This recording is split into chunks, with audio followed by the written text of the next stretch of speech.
Shalom. Saat ini Anda mendengarkan program Alkitab Suara di channel Sungai Kehidupan TV.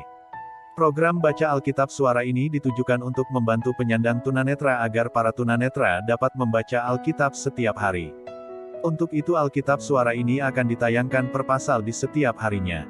Bagi Bapak Ibu, Saudara yang kebetulan mendengar acara ini mohon memberikan dukungan kepada kami dengan cara subscribe, komen, and share dan jangan lupa aktifkan tombol lonceng di akun channel kami. Agar channel kami ini dapat berkembang. Terima kasih atas perhatiannya, Tuhan Yesus memberkati. Kejadian 27:1-23 TB, ketika Ishak sudah tua, dan matanya telah kabur, sehingga ia tidak dapat melihat lagi, dipanggilnyalah Esau, anak sulungnya, serta berkata kepadanya, "Anakku." Sahut Esau, "Ya, Bapa." Berkatalah Ishak, "Lihat, aku sudah tua, aku tidak tahu bila hari kematianku. Maka sekarang, ambillah senjatamu, tabung panah dan busurmu, pergilah ke padang dan burulah bagiku seekor binatang. Olahlah bagiku makanan yang enak, seperti yang kugemari, sesudah itu bawalah kepadaku, supaya kumakan, agar aku memberkati engkau, sebelum aku mati." Tetapi Ribka mendengarkannya, ketika Ishak berkata kepada Esau, anaknya. Setelah Esau pergi ke padang memburu seekor binatang untuk dibawanya kepada ayahnya. Berkatalah Ribka kepada Yakub, anaknya, "Telah kudengar ayahmu berkata kepada Esau, kakakmu, bawalah bagiku seekor binatang buruan dan olahlah bagiku makanan yang enak, supaya ku makan, dan supaya aku memberkati engkau di hadapan Tuhan, sebelum aku mati. Maka sekarang, anakku, dengarkanlah perkataanku seperti yang kuperintahkan kepadamu. Pergilah ke tempat kambing domba kita, ambillah dari sana 2 anak kambing yang baik, maka aku akan mengolahnya menjadi makanan yang enak bagi ayahmu, seperti yang digemarinya. Bawalah itu kepada ayahmu, supaya dimakannya, agar dia memberkati engkau, sebelum ia mati." Lalu kata Yakub kepada Ribka, ibunya, "Tetapi Esau, kakakku, adalah seorang yang berbulu badannya, sedang aku ini kulit-ku licin. Mungkin ayahku akan meraba aku, maka nanti ia akan menyangka bahwa aku mau memperolok-olokkan dia, dengan demikian aku akan mendatangkan kutuk atas diriku dan bukan berkat." Tetapi ibunya berkata kepadanya, "Akulah yang menanggung kutuk itu. Anakku, dengarkan saja perkataanku, pergilah ambil kambing-kambing itu." Lalu ia pergi mengambil kambing-kambing itu dan membawanya kepada ibunya, sesudah itu ibunya mengolah makanan yang enak, seperti yang digemari ayahnya. Kemudian Ribka mengambil pakaian yang indah kepunyaan Esau, anak sulungnya, pakaian yang disimpannya di rumah, lalu disuruhnyalah dikenakan oleh Yakub, anak bungsunya. Dan kulit anak kambing itu dipalutkannya pada kedua tangan Yakub dan pada lehernya yang licin itu. Lalu ia memberikan makanan yang enak dan roti yang telah diolahnya itu kepada Yakub, anaknya. Demikianlah Yakub masuk ke tempat ayahnya serta berkata, "Bapa." Sahut ayahnya, "Ya, anakku, siapakah engkau?" Kata Yakub kepada ayahnya, "Akulah Esau, anak sulungmu. Telah kulakukan, seperti yang Bapa katakan kepadaku.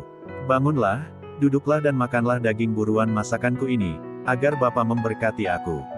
Lalu Ishak berkata kepada anaknya itu, "Lekas juga engkau mendapatnya, anakku."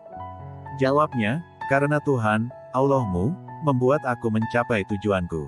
Lalu kata Ishak kepada Yakub, "Datanglah mendekat, anakku, supaya aku meraba engkau, apakah engkau ini anakku Esau atau bukan?" Maka Yakub mendekati Ishak, ayahnya, dan ayahnya itu merabanya serta berkata, "Kalau suara Yakub, kalau tangan Esau."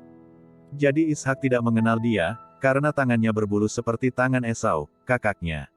Ishak hendak memberkati dia. Kejadian 27:24-34 TB, tetapi ia masih bertanya, "Benarkah engkau ini anakku Esau?" Jawabnya, "Iya." Lalu berkatalah Ishak, "Dekatkanlah makanan itu kepadaku, supaya ku makan daging buruan masakan anakku, agar aku memberkati engkau." Jadi didekatkannyalah makanan itu kepada ayahnya, lalu ia makan, dibawanya juga anggur kepadanya, lalu ia minum. Berkatalah Ishak, ayahnya, kepadanya, "Datanglah dekat-dekat dan ciumlah aku, anakku." Lalu datanglah Yakub dekat-dekat dan diciumnyalah ayahnya. Ketika Ishak mencium bau pakaian Yakub, diberkatinyalah dia, katanya, "Sesungguhnya bau anakku adalah sebagai bau padang yang diberkati Tuhan. Allah akan memberikan kepadamu embun yang dari langit dan tanah-tanah gemuk di bumi dan gandum serta anggur berlimpah-limpah."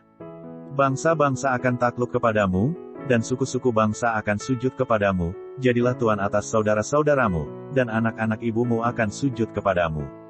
Siapa yang mengutuk engkau, terkutuklah ia, dan siapa yang memberkati engkau, diberkatilah ia.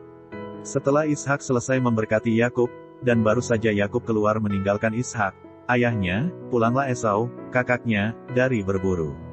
Ia juga menyediakan makanan yang enak, lalu membawanya kepada ayahnya. Katanya kepada ayahnya, "Bapa, bangunlah dan makan daging buruan masakan anakmu, agar engkau memberkati aku." Tetapi kata Ishak, ayahnya, kepadanya, "Siapakah engkau ini?" Sahutnya, "Akulah anakmu, anak sulungmu, Esau." Lalu terkejutlah Ishak dengan sangat serta berkata, "Siapakah gerangan dia, yang memburu binatang itu dan yang telah membawanya kepadaku? Aku telah memakan semuanya, sebelum engkau datang, dan telah memberkati dia, dan dia akan tetap orang yang diberkati." Sesudah Esau mendengar perkataan ayahnya itu, meraung-raunglah ia dengan sangat keras dalam kepedihan hatinya serta berkata kepada ayahnya, "Berkatilah aku ini juga, ya Bapa." Kejadian 27:35-46 TB, jawab ayahnya, "Adikmu telah datang dengan tipu daya dan telah merampas berkat yang untukmu itu." Kata Esau, "Bukankah tepat namanya Yakub, karena ia telah 2 kali menipu aku?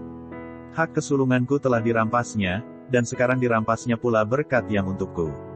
Lalu katanya, "Apakah Bapa tidak mempunyai berkat lain bagiku?" Lalu Ishak menjawab Esau, katanya, "Sesungguhnya telah kuangkat dia menjadi tuan atas engkau, dan segala saudaranya telah kuberikan kepadanya menjadi hambanya, dan telah kubekali dia dengan gandum dan anggur, maka kepadamu, apa lagi yang dapat kuperbuat, ya anakku?" Kata Esau kepada ayahnya, "Hanya berkat yang satu itukah ada padamu, ya Bapa? Berkatilah aku ini juga, ya Bapa." Dan dengan suara keras menangislah Esau. Lalu Ishak, ayahnya, menjawabnya, "Sesungguhnya tempat kediamanmu akan jauh dari tanah-tanah gemuk di bumi dan jauh dari embun dari langit di atas. Engkau akan hidup dari pedangmu dan engkau akan menjadi hamba adikmu. Tetapi akan terjadi kelak, apabila engkau berusaha sungguh-sungguh, maka engkau akan melemparkan kuk itu dari tengkukmu." Esau menaruh dendam kepada Yakub karena berkat yang telah diberikan oleh ayahnya kepadanya, lalu ia berkata kepada dirinya sendiri, "Hari-hari berkabung karena kematian ayahku itu tidak akan lama lagi, pada waktu itulah Yakub, adikku, akan kubunuh." Ketika diberitahukan perkataan Esau, anak sulungnya itu kepada Ribka, maka disuruhnyalah memanggil Yakub, anak bungsunya, lalu berkata kepadanya, "Esau, kakakmu, bermaksud membalas dendam membunuh engkau.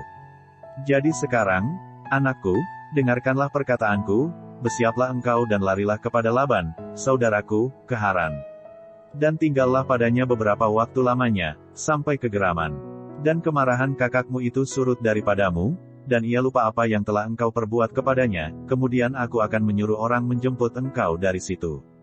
Mengapa aku akan kehilangan kamu berdua pada satu hari juga?" Kemudian Ribka berkata kepada Ishak, "Aku telah jemu hidup karena perempuan-perempuan Het itu, jikalau Yakub juga mengambil seorang istri dari antara perempuan negeri ini, semacam perempuan Het itu, apa gunanya aku hidup lagi?" Kejadian 28:1-22 TB, kemudian Ishak memanggil Yakub, lalu memberkati dia serta memesankan kepadanya, katanya, "Janganlah mengambil istri dari perempuan Kanaan. Bersiaplah, pergilah ke Padan Aram, ke rumah Betuel, ayah ibumu, dan ambillah dari situ seorang istri dari anak-anak Laban, saudara ibumu. Moga-moga Allah yang Maha Kuasa memberkati engkau, membuat engkau beranak cucu dan membuat engkau menjadi banyak, sehingga engkau menjadi sekumpulan bangsa-bangsa. Moga-moga Ia memberikan kepadamu berkat yang untuk Abraham, kepadamu serta kepada keturunanmu, sehingga engkau memiliki negeri ini yang kau diami sebagai orang asing, yang telah diberikan Allah kepada Abraham." Demikianlah Ishak melepas Yakub, lalu berangkatlah Yakub ke Padan Aram, kepada Laban anak Betuel, orang Aram itu, saudara Ribka ibu Yakub dan Esau. Ketika Esau melihat bahwa Ishak telah memberkati Yakub dan melepasnya ke Padan Aram untuk mengambil istri dari situ, pada waktu ia memberkatinya ia telah memesankan kepada Yakub, "Janganlah ambil istri dari antara perempuan Kanaan." Dan bahwa Yakub mendengarkan perkataan ayah dan ibunya, dan pergi ke Padan Aram. Maka Esau pun menyadari bahwa perempuan Kanaan itu tidak disukai oleh Ishak, ayahnya. Sebab itu ia pergi kepada Ismaik dan mengambil Mahalat menjadi istrinya, di samping kedua istrinya yang telah ada. Mahalat adalah anak Ismaik anak Abraham, adik Nebayot. Maka Yakub berangkat dari Bersheba dan pergi ke Haran. Ia sampai di suatu tempat, dan bermalam di situ, karena matahari telah terbenam. Ia mengambil sebuah batu yang terletak di tempat itu dan dipakainya sebagai alas kepala, lalu membaringkan dirinya di tempat itu. Maka bermimpilah ia, di bumi ada didirikan sebuah tangga yang ujungnya sampai di langit, dan tampaklah malaikat-malaikat Allah turun naik di tangga itu. Berdirilah Tuhan di sampingnya dan berfirman, "Akulah Tuhan, Allah Abraham, nenekmu, dan Allah Ishak, tanah tempat engkau berbaring ini akan kuberikan kepadamu dan kepada keturunanmu. Keturunanmu akan menjadi seperti debu tanah banyaknya, dan engkau akan mengembang ke sebelah timur, barat, utara dan selatan, dan olehmu serta keturunanmu semua kaum di muka bumi akan mendapat berkat. Sesungguhnya aku menyertai engkau dan aku akan melindungi engkau, kemanapun engkau pergi, dan aku akan membawa engkau kembali ke negeri ini, sebab aku tidak akan meninggalkan engkau, melainkan tetap melakukan apa yang kujanjikan kepadamu." Ketika Yakub bangun dari tidurnya, berkatalah ia, "Sesungguhnya Tuhan ada di tempat ini, dan aku tidak mengetahuinya." Ia takut dan berkata, "Alangkah dahsyatnya tempat ini. Ini tidak lain dari rumah Allah, ini pintu gerbang sorga." Keesokan harinya pagi-pagi Yakub mengambil batu yang dipakainya sebagai alas kepala dan mendirikan itu menjadi tugu dan menuang minyak ke atasnya. Ia menamai tempat itu Betel, dahulu nama kota itu Luz. Lalu bernazarlah Yakub, "Jika Allah akan menyertai dan akan melindungi aku di jalan yang kutempuh ini, memberikan kepadaku roti untuk dimakan dan pakaian untuk dipakai, sehingga aku selamat kembali ke rumah ayahku, maka Tuhan akan menjadi Allahku. Dan batu yang kudirikan sebagai tugu ini akan menjadi rumah Allah. Dari segala sesuatu yang engkau berikan kepadaku akan selalu kupersembahkan 1/10 kepadamu." Demikian bacaan Alkitab kita hari ini. Tetap semangat, dan sampai jumpa esok hari di acara dan channel yang sama. Terima kasih. Tuhan Yesus memberkati.